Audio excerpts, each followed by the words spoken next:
What is the duty? Entrepreneur duty and పునాదులు ఎక్కడ దాకా మనం ఏంటి ఒక ఇంజనీర్ తీసుకొస్తాడు. ల్యాండ్ ఎంత ఉందో మెజర్ తీస్తాడు. ఎక్కడైనా బుష్ సర్వే ఉంటే దాన్ని ప్లెయిన్ చేస్తాడు. కరెక్ట్.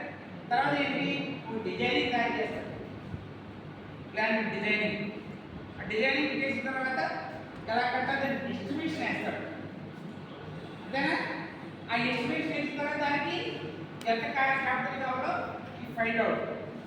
ఎంత క్యాపిటల్ కావాలి, ఆ క్యాపిటల్ ఎక్కడ వాడి దగ్గర ఉంటుందా, వాడు అప్పుడైనా లేకపోతే అన్నట్టు రాజకీయాలకు ఎక్కి అవడానికి దొరికేదా, ఫ్రెండ్సా, రిలేటివ్సా, వాళ్ళ దగ్గర బాబు ఇలాంటి ప్లాన్ చేశాను, ఇలాంటి చోట బాగుంది, దాన్ని కొన్నాం, దీనికి ఇలాంటి ఖర్చు అవుతుంది, ఎస్టిమేషన్ చేసాం, దీంట్లో ఇంత లాభం రావచ్చు, చేసుకోవాలి కదా. నువ్వు ఎంత షేర్ ఇస్తావా, నువ్వు కూడా ఇన్వెస్ట్ చేస్తావు.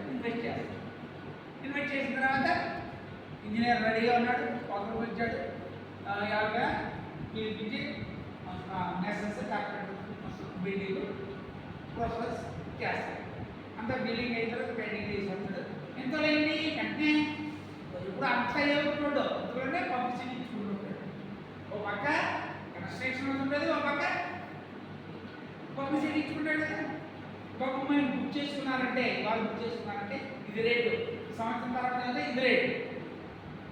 ఎందుకంటే వాళ్ళు క్యాపిటల్ కావాలి కదా, రొటీన్ చేయడం, బిల్డింగ్ కట్టడం.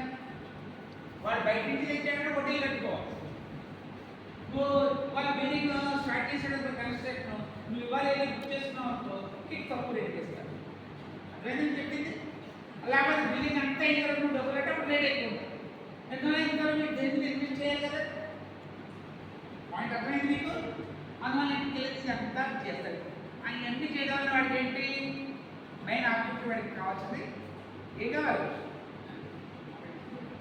ఏం కావాలి అని ఏమంటారు, ప్రాఫిట్ గురించి ఇవన్నీ చేస్తారు.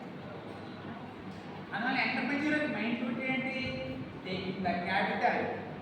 క్యాపిటల్ అంటే ల్యాండ్ అవ్వచ్చు, క్యాష్ అవ్వచ్చు, క్యాపిటల్.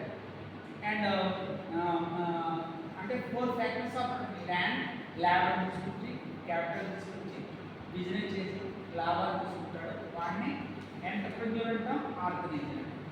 ఈసారి